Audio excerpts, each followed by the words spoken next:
Thinking of you, thinking of you.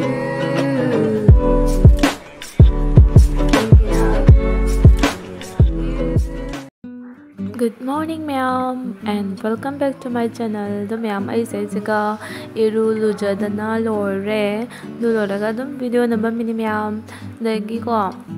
ayuk tay ne nung se dum chuna leba ko hakti lepe ba no na hak dum lepe duga ai dum lai nung dum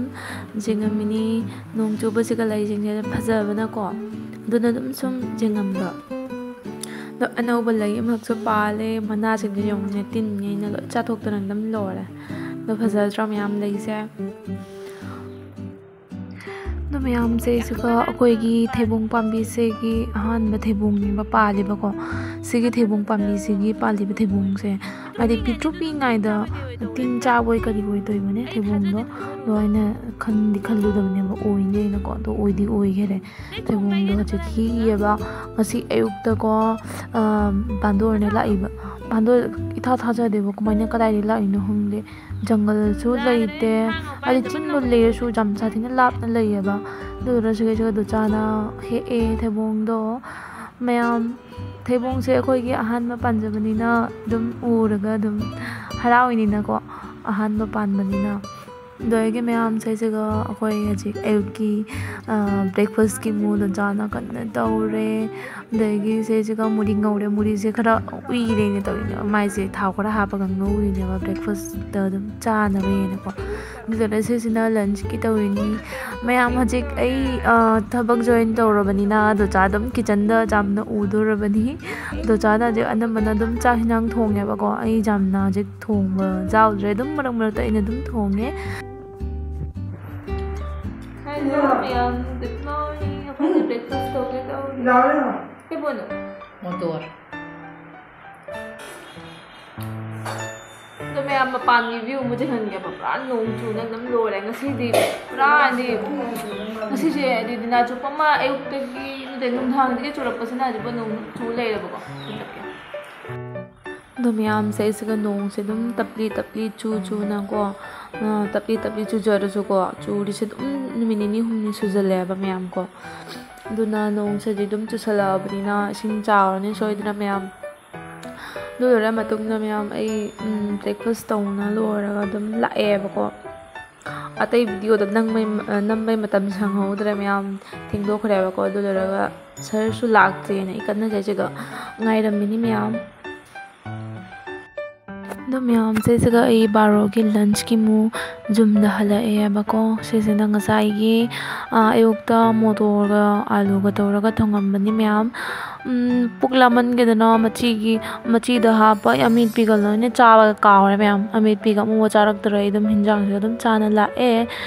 dai ge myam se se ga ai ho ka ko ne dum pham me ba ho ka ko ne dum pham me nong se dum chu na le ra bani na customer sa di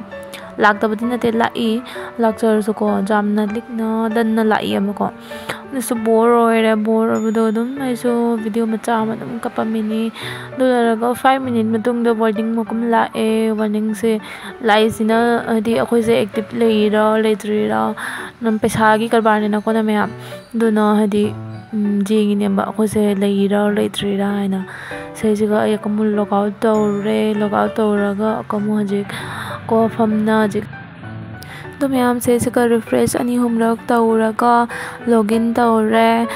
तौरा मतुंग द sir की ID लेबको ID हापे password हापे captcha हापे दोरगा ma'am से इसका सर की फिंगर नत्रदी लॉगिन ओइबो जादेबको दो सर कौरगा मा की फिंगरप्रिंट लौरे दगी लॉगिन ओइरेबा मैम को nong se jamna chudare su ko customer de dum lai myam mai dum jenghalake to se ga le ngasi gi deposit withdrawal myam ko paisa ku jama mani myam jengu lising tara manga kuntra as ai di bo tu bada ki jabu ma jaure du so taw da baza dum myam dum tawre dagi se chiga ai sana da dum hala e jang na ngasi di do lambi da do chamo phangna re ba do chana kai kai na hang ne pot chai myam mama cha pot kai krak le re pa do ngon pisala e dai ai su dum tap na jum chat le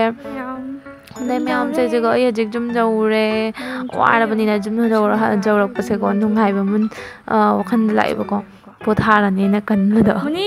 ꯑꯗꯨꯗꯒꯤ ꯍꯥꯏꯗꯤ ꯑꯍꯥꯟꯕ ꯆꯥꯎꯕꯅꯤꯅ ꯑꯩꯁꯨ ꯋꯥꯕꯅꯤꯅ ꯄꯣꯊꯥꯕꯗꯣ ꯑꯣꯏꯍꯟꯅꯤꯡꯉꯦꯕ ꯑꯗꯒꯤ ꯁꯤꯁꯤꯒ ꯃꯌꯥꯝ ꯑꯩꯅ ꯍꯜꯂꯛꯑ ꯃꯇꯨꯡꯗ ꯖꯦꯡꯒꯤꯗ ꯆꯥꯅ ꯄꯨꯔꯛꯄ ꯃꯌꯥꯝꯗꯣ ꯑꯗꯨ ꯃꯌꯥꯝ ꯁꯤꯒ ꯂꯩꯔꯦ ꯁꯤꯁꯤꯅ ꯕꯜ